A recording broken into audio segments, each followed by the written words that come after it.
All right. So today's the what? The 12th. Today's the 12th.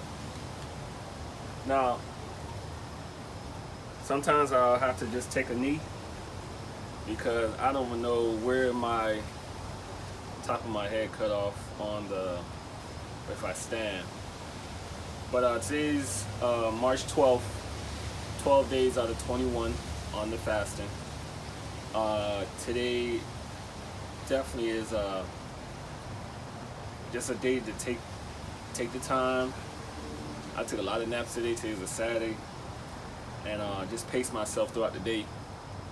And with a passing shower, I wasn't sure if I was gonna work out today, but thankfully the cold front came in, exercised the mile and a half. I went further in a shorter time. The time difference was just less than a minute than my average. So if I'm doing about at the 15-minute mark, I was able to get it down to the 14-minute mark, which is pretty good. So we're about to get to the exercise again. I think today let's do 20 of everything, just to cool down for tomorrow, Sunday, and get the muscles ready for I hate Mondays. So I'm not sure what the number is going to be for the Monday, but last Monday, 50 reps everything. It was painful, but it was worth it. There's a lot of pain there, and I was sore. But not to get so much off topic, we're about to get into this exercise and take care of what's needed today, okay? On day 12. So remember, it's 20 reps for everything. Let's get started.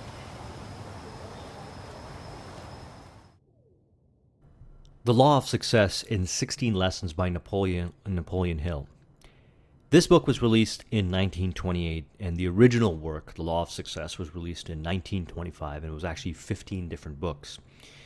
So we're going to talk about the 16 lessons, the 16 laws of success, as Napoleon Hill calls them. And it's important to understand that these are the principles behind success in whatever area you choose to achieve success in. Okay? Doesn't matter.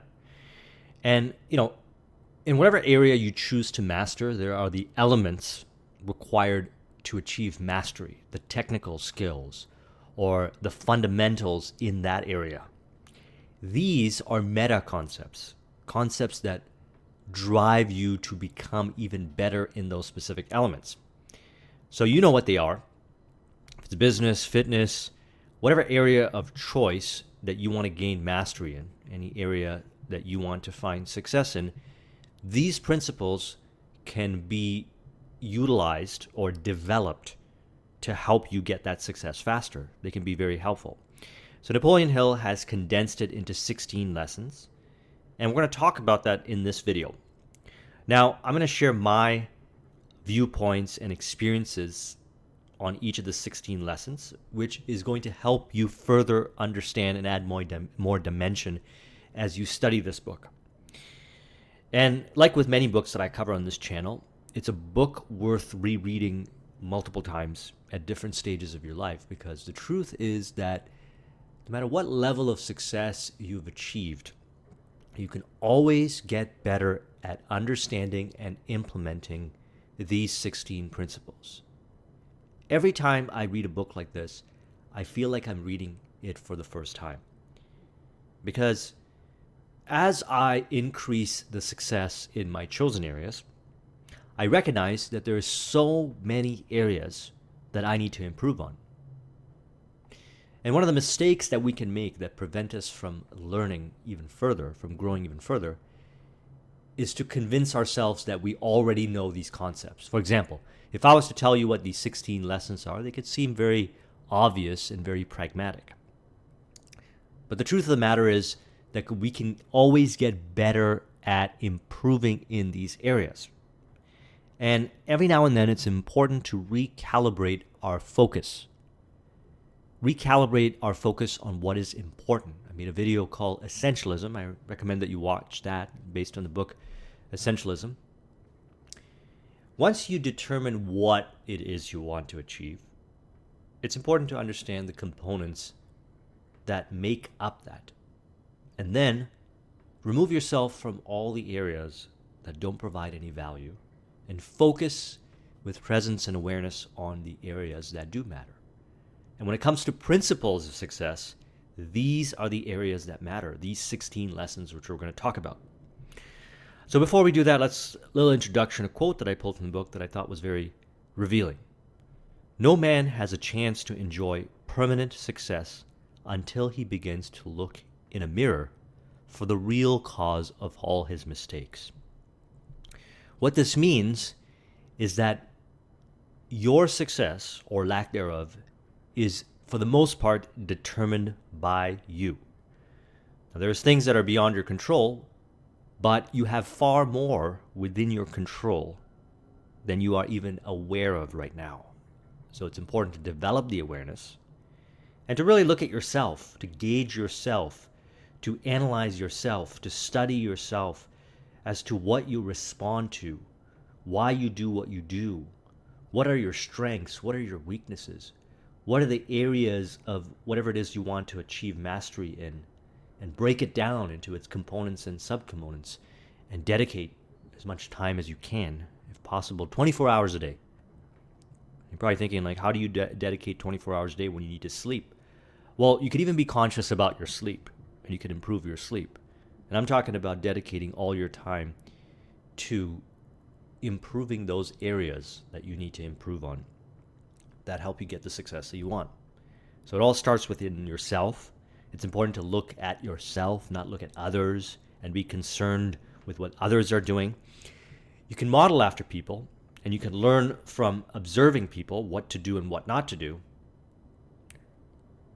But it's way more important to look at yourself and study your positive aspects or your negative aspects and develop those areas.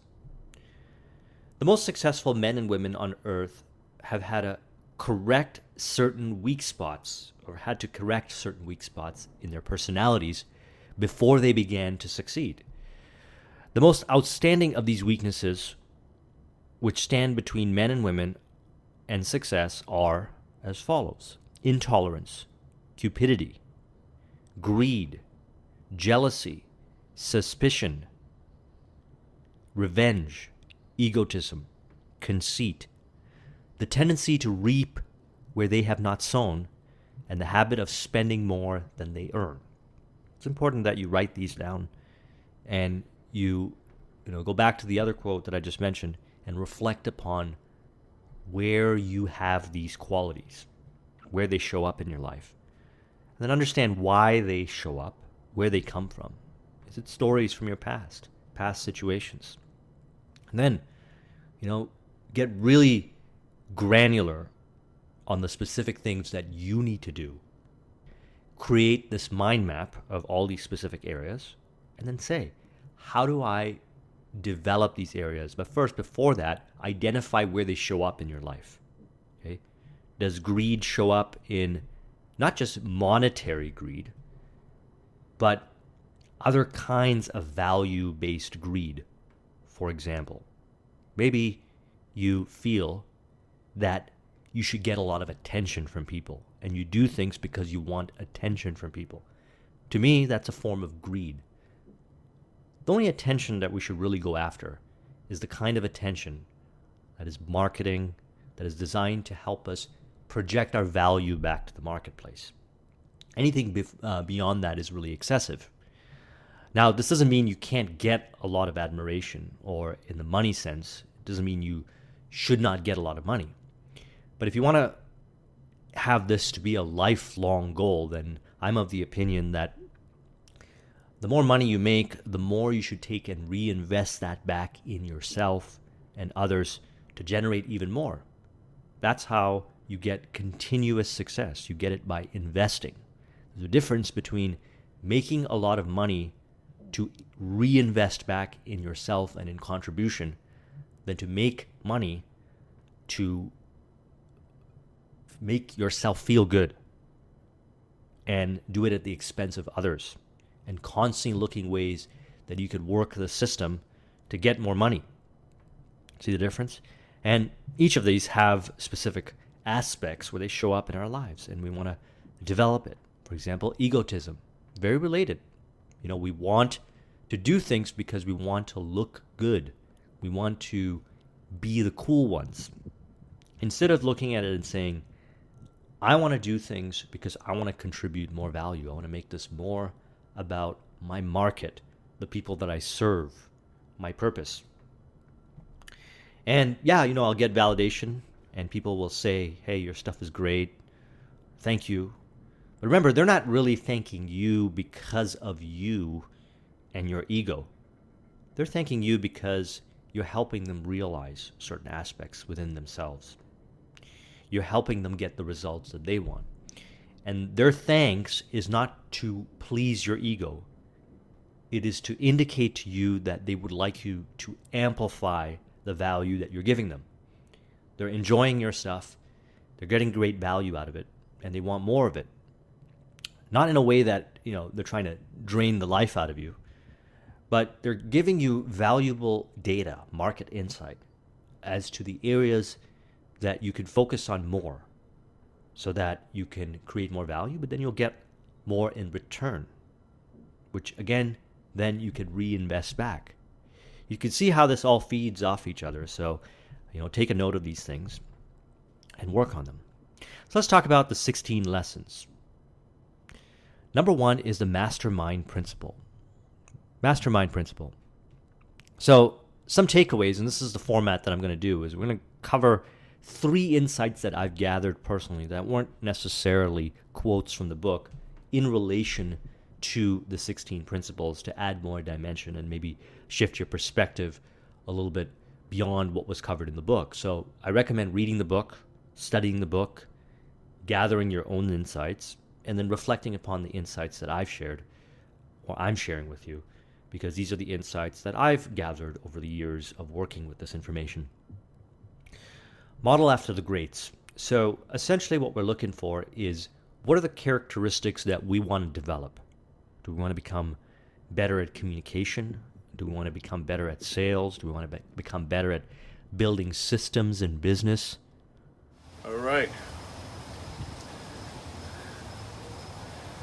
Pace.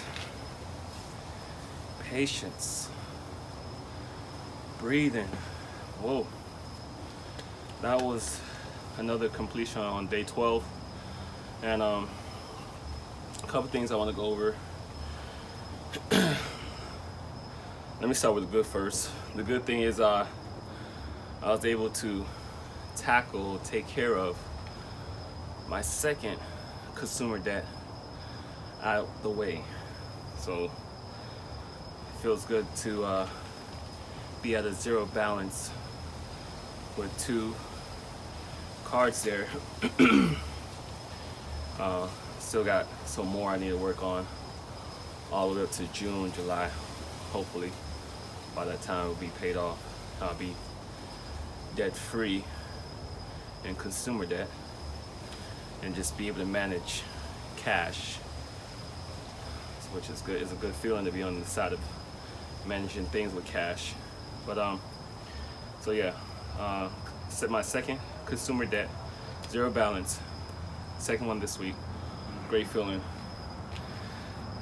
The next thing is, there's an elephant in the room in relationships where I'm gonna speak on the men's side, that for men to be accountable for the actions, to breathe and don't react. React is a negative action. A response is more of a thoughtful response. When you respond, you give it more thought. When you react, it's more of a negative. It's more of a defense mechanism. So, which comes after that defense mechanism might come with attack. So, I'm gonna leave it like that. But what I'm noticing in the Western culture is a lot of brothers, human beings, may not be getting things their way, may be rejected, ignored, neglected. That instead of backing off from the situation, is more of a reaction to hurt someone, verbal abuse, physical abuse, or taking it in their own hands to end someone's life. So normally, the overall most people think about is when something bad happens, it's evil.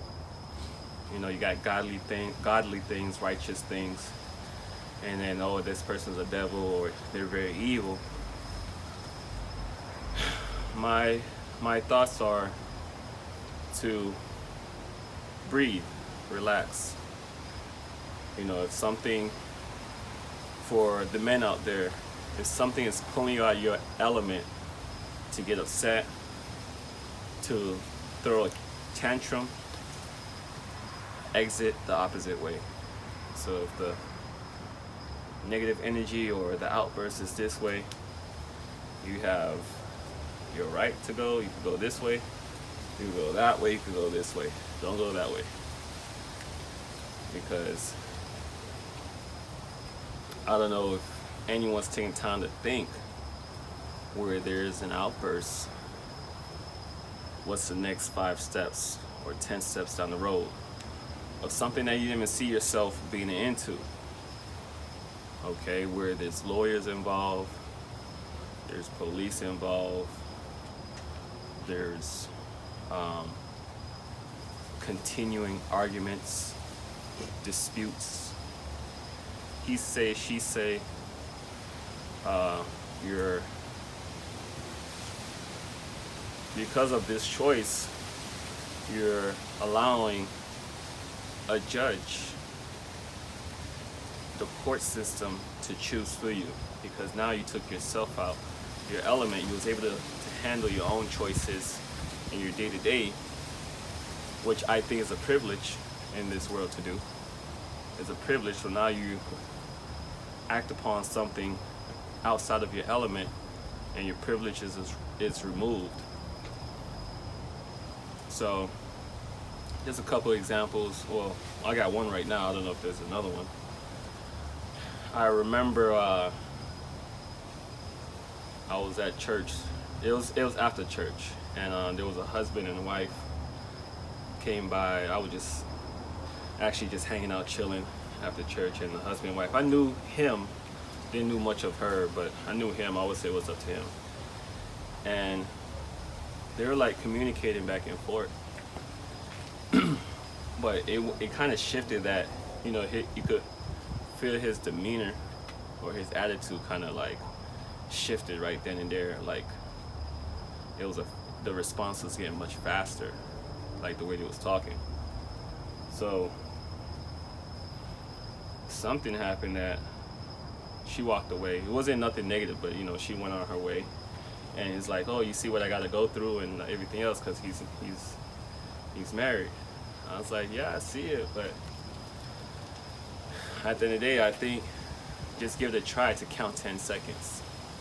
You know, potentially listen to what your wife is saying. You know, understand the conversation that's going on. Give it more thought and a response. I feel that you may have been reacting a little bit too fast. Anytime she has something to say, you have something to say right after her. And I'm pretty sure that's how you guys communicate. But what are the chances are that you took something out of context? So I say, you know, give it 10 seconds, you know, and see how that works. I swear, I don't know if I remember the time frame, but I know it was a few weeks later. The dude said thank you. You know, he found himself being a little bit more relaxed in his marriage. He noticed sometimes he can be antsy. So for him to acknowledge that, receive the information, acknowledge it, take accountability of his action, is a big step. So that's one thing I can remember. And I know for me, I don't have the example, but I always check for my breathing. If my breathing feels off, that I'm about to potentially argue with somebody, and my breathing is off, I know it's not going to be a good situation, because now I'm going to be going into an emotional type of situation that I may react any type of way because I'm in a heated moment, more of an anxious moment. So what I do is kind of weird, but if there's an argument going on, is to really calm down the situation. Let's talk this through. So I know for me, my breathing would be on point. If my breathing is good, okay, let me listen to what you're saying, so I could be able to respond with my thoughts. Even if we agree to disagree, at least I was able to elaborate on what I needed to say, and vice versa. Sometimes I do catch myself like, who's going to say the last word? But I know that's not my intentions to see who has the last word. It's just I clear my thoughts. I don't have any more thoughts in my mind. You said what's needed. Let's just be able to move on with good intentions. So that was a little bit longer than I expected, because I know when it comes to relationships, it's more of a serious time in today's generation to view this area a little bit more, because relationships can be associates, as low as associates, boyfriend and girlfriend, husband and wife, manager, employee relationships. So it's business relationships. So relationships really is not the full focus on boyfriend and girlfriend, husband and wife, but just relationships as human beings, of how can we create a dialogue that everybody could win. And I really think that's very healthy to understand that. There's a lot of lose-lose situations going out there, I'm seeing. So for the women out there that are in these relationships, or men, but I'm seeing on the women, that 1 minute they're here, next minute they're gone because their so-called boyfriend or husband or whoever just spazzed out and didn't give things so much of a thought and ended either his life or her life. So it's a lot of that I'm seeing, that I don't know if anybody's taking the time to bring that to the surface. So not to say that there's a solution to everything, but let's bring awareness to slow it down, because it's moving pretty fast. So I'm saying that on my 12th day of fasting, 21 days in March. So excited for this moment, to be humble and be able to speak confidently, especially in front of a camera. Man, I never thought of this 10 years ago, 20 years ago. I just eventually it just became, with some practice, it just became pretty natural. So with that being said, you guys have a great one. Look forward to day 13 tomorrow, and let's keep this thing going. Have a great day. Take care.